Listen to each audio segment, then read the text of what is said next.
Nuevamente les saludamos con el gozo de poder estudiar un fragmento de la palabra de nuestro Dios. Sin duda alguna, cada viernes, cuando termina la semana laboral, disfrutamos no solamente de la paz que nos brinda el Señor, sino también de estos momentos que podemos tener para aprender a convivir con nuestro Dios.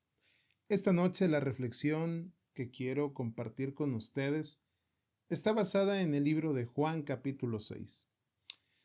Es una historia en la cual quiero decirle, el capítulo 5 se escribe en una fecha, pero Juan decide guardar silencio durante un año, que es lo que separa el capítulo 5 del capítulo 6, para que usted tenga ese contexto en cuestión de la cronología bíblica.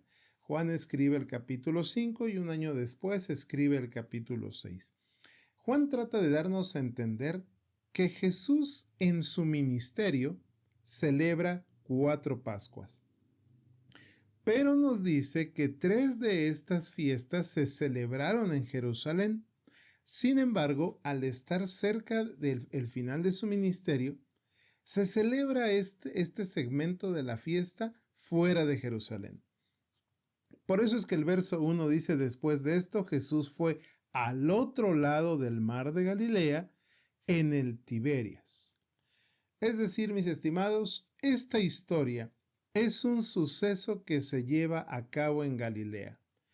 Y podríamos preguntarnos qué curiosidad o por qué no es en Jerusalén y se lleva a cabo en Galilea. Galilea era una ciudad que estaba habitada por judíos. Jerusalén también. ¿Cuál es la diferencia? Que en Galilea los judíos tenían costumbres diferentes a las que habían sido designadas. Vamos a decirlo en palabras coloquiales un tanto intensas. Gente que conoce la verdad, pero decide hacer su propio camino.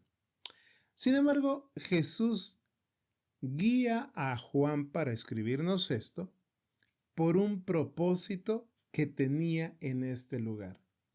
En el verso 3, si usted tiene su Biblia y puede seguirme, dice: entonces Jesús subió a un monte y se sentó allí con sus discípulos.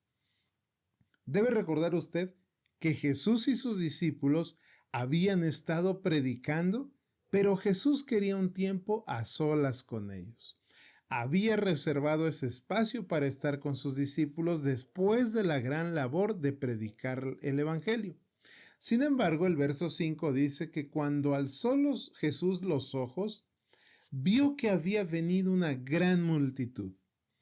Como había estado realizando algunos milagros, la gente, conociendo esa popularidad de Jesús, le seguía a muchos lugares. Entonces, Jesús le dice a Felipe la siguiente pregunta: ¿de dónde compraremos pan para que coman estos? Si usted toma la pregunta cronológica y literal, la impresión de esta pregunta es ¿de dónde? Porque dice: ¿de dónde compraremos pan para que coman estos? La pregunta ¿de dónde? Suena más a un aspecto geográfico, es decir, oye Felipe, ¿en qué lugar vamos a comprar? Sin embargo, recuerde que está escrita en español castellano. Para que lo podamos entender, Jesús le estaba preguntando mayormente: a ver Felipe, ¿cómo podemos alimentar a tantas personas?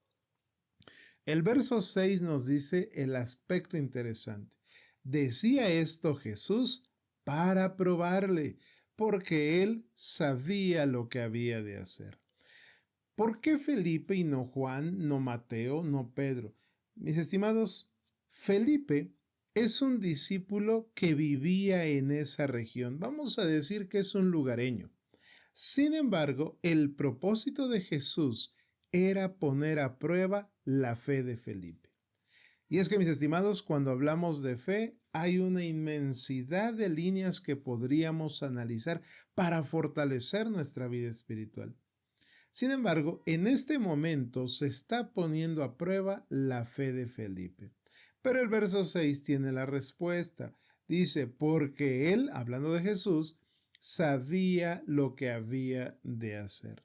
Mis estimados, la lógica de Dios dista mucho de la lógica humana. Jesús llama a Felipe y le dice, oye Felipe, ¿de dónde vamos a conseguir alimento? ¿Cómo le vamos a hacer para alimentar a estas personas? Jesús ya tenía la respuesta, pero le hace la pregunta. Sin embargo, resaltando la lógica humana que casi siempre es pesimista, nota lo que dice el verso 7. Felipe le respondió, 200 denarios de pan no bastarían para que cada uno de ellos tomase un poco. Había una multitud. Jesús le pregunta a Felipe y Felipe rápidamente dice, Jesús, no hay solución. Aunque tuviéramos aquí 200 denarios, no alcanzarían. Y es que, mis estimados, quiero resaltar esta parte. La fe es el resultado de nuestra comunión con el Padre Celestial.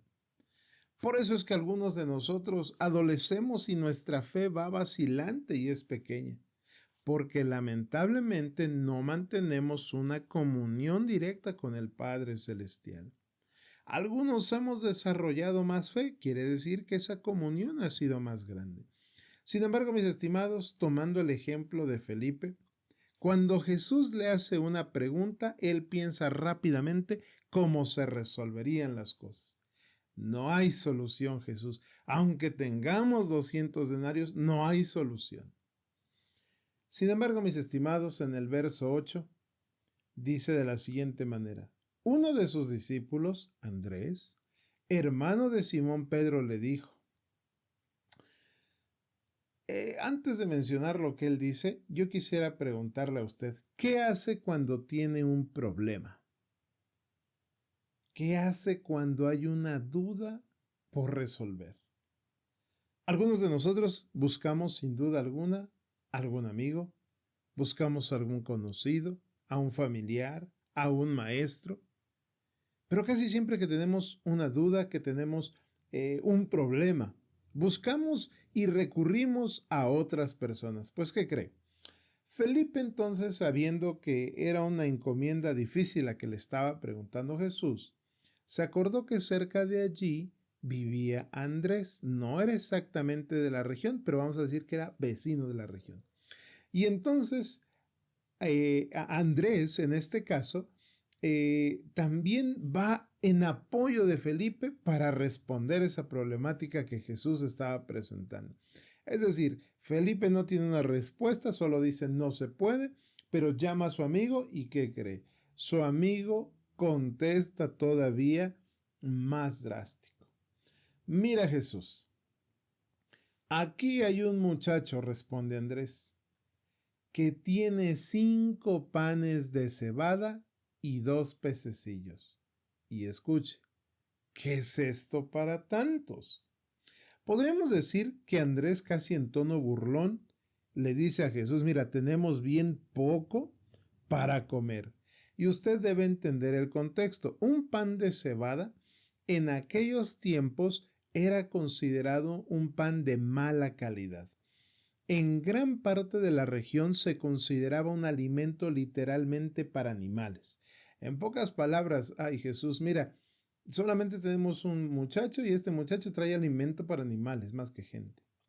Al hablar de los pececillos, usted debe saber o recordar que a diferencia de decir un pez, a decir un pececillo, es porque ese alimento era preparado. Normalmente era seco o en algunos casos estaba como una conserva o con muchos condimentos. Esto es, en pocas palabras, como tener un bolillo sin sabor, de poca calidad, es un bolillo sencillo y algo solamente para darle sabor. Porque en esos tiempos y en el caso de esta explicación, el pan estaba sustituyendo a la comida y los pececillos eran el sabor. Por eso es que entonces Andrés, casi en tono de burla, le dice a Jesús, tenemos poco y de lo poco es de lo malo. Mis estimados, Jesús entonces dice al verso 10 que les dice, hagan recostar a la gente. Pero recuerde, español castellano, hagan sentar a la gente en español latino.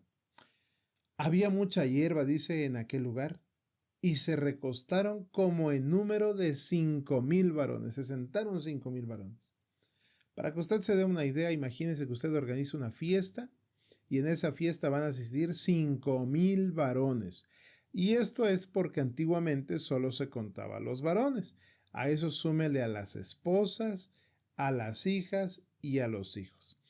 Así que, mis estimados, esta cantidad de gente era impresionante en aquel lugar. Sin embargo, mis estimados, escuchando la respuesta, Jesús entonces va a la acción. A diferencia de nosotros los humanos, que a veces usamos nuestras razones, razonamientos, nuestros pensamientos propios, la ventaja que tenemos, mis estimados, es que Dios siempre es de acción. Dice el verso 11, y tomó Jesús aquellos panes, y habiendo dado gracias, los repartió entre los discípulos, y los discípulos entre los que estaban recostados, asimismo de los peces, cuanto querían. Mis estimados, tomando que Andrés, Felipe y toda la región veían los panes como lo más sencillo que existía, la poca calidad, inclusive pensando que era insuficiente, lo primero que Jesús hace es dar gracias con esos panes. Es decir, Jesús le deja el poder al Padre para que se manifieste antes del milagro. ¿Cómo? ¿Primero doy las gracias y después recibo? Sí, mis estimados. Este es el ejemplo que Jesús le empieza a dar a Felipe, a Andrés y a sus discípulos. Cuando tú quieras un milagro, primero agradece por él y el milagro viene después. Sin embargo, en la lógica humana esto no es posible. Primero queremos que suceda, primero queremos recibir y entonces después decir gracias. Y en el peor de los casos, ni siquiera regresamos a decir gracias. El ejemplo de Jesús es tomar lo que había y agradecer. Él tenía la certeza y la seguridad de que el poder del Padre a través de esa oración era suficiente para realizar cualquier milagro. Mis estimados, un ejemplo de fe impresionante. Todavía no se multiplicaban los panes, pero Jesús ya estaba agradeciendo. Por eso debemos recordar que muchas veces los afanes, los problemas y las dificultades nos van a tocar a la puerta. Pero si usted y yo fortalecemos nuestra fe en Dios, no tiene usted por qué dudar que la respuesta o el milagro llegará. La historia es fantástica, mis estimados, porque entonces dice el verso 12 que cuando se hubieron saciado, mandó a sus discípulos a recoger lo que había sobrado para que nada se perdiera. Pero me quedo primeramente con el fragmento que dice, y cuando se hubieron saciado. Cuando se dio a cabo este milagro, no solamente comieron para matar el hambre, como muchos decimos. No solamente comieron para pasarla solo un fragmento de tiempo.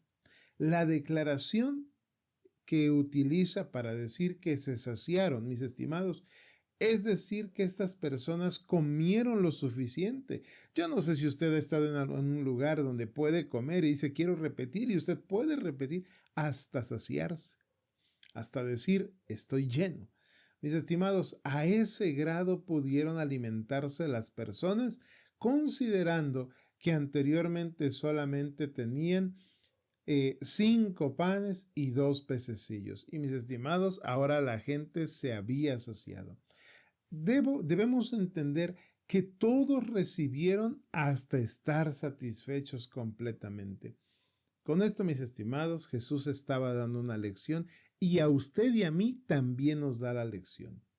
Jesús cubrió las necesidades y les dio más de lo que podían desear. Hoy puede ser una realidad en su vida recordar que Jesús en la dependencia puede darnos y brindarnos absolutamente todo, y el Padre sustentarnos en absolutamente todo. Pero para eso, mis estimados, es importante dejar de usar la lógica humana como lo hizo Felipe y Andrés y poner nuestra fe en manos de Dios. Mis estimados, esta historia dice que entonces los discípulos van y recogen. Después de recoger la comida, llenan 12 cestas de pedazos de todo lo que ellos habían comido. Es decir, mis estimados, Jesús cubre la necesidad, pero nos enseña puntualmente que no podemos derrochar todas las bendiciones de Dios. Es decir, debemos ser temperantes con sus bendiciones. Porque esta gente pudo haberse entonces ya no solo saciado, sino atragantado, en otras palabras. Pudo haberse llenado golosamente. Por eso es que Jesús les dice a los discípulos, vayan y recojan. Ya están saciados. Es decir, aunque es una bendición abundante, debemos ser temperantes en las bendiciones de nuestro Dios. Esto, mis estimados, dice en el verso 14, que hizo que entonces la gente viera y creyera que verdaderamente Jesús era el Mesías. En ese momento la gente reconoce a través de este milagro la certeza y veracidad de que Jesús era el Mesías. Hoy le diría de que Jesús es el Mesías. Sin embargo, mis estimados, bien valdría la pena reflexionar esta noche. ¿Cuánto conocemos nosotros a Jesús? Los evangelios tienen una descripción magnífica de Él. Sin embargo, también valdría la pena pensar cómo hemos cuidado, fortalecido nuestra fe. Solamente quiero terminar diciéndole que estudiar la palabra de Dios nos hará conocer a Jesús y entender las maravillas de su poder que no solamente se aplicaron en el pasado, sino que pueden aplicarse en nuestro presente. Gracias por habernos acompañado y ojalá que con esta lección que hemos tenido de esta historia pequeña del milagro de Jesús, podamos llevar ante nuestro Dios las necesidades que tenemos, podamos llevar ante Él nuestros problemas y dificultades que cuando aún a nuestra vista pareciera ser imposible, para Dios siempre hay una respuesta, siempre hay una solución posible. Que el Señor les bendiga.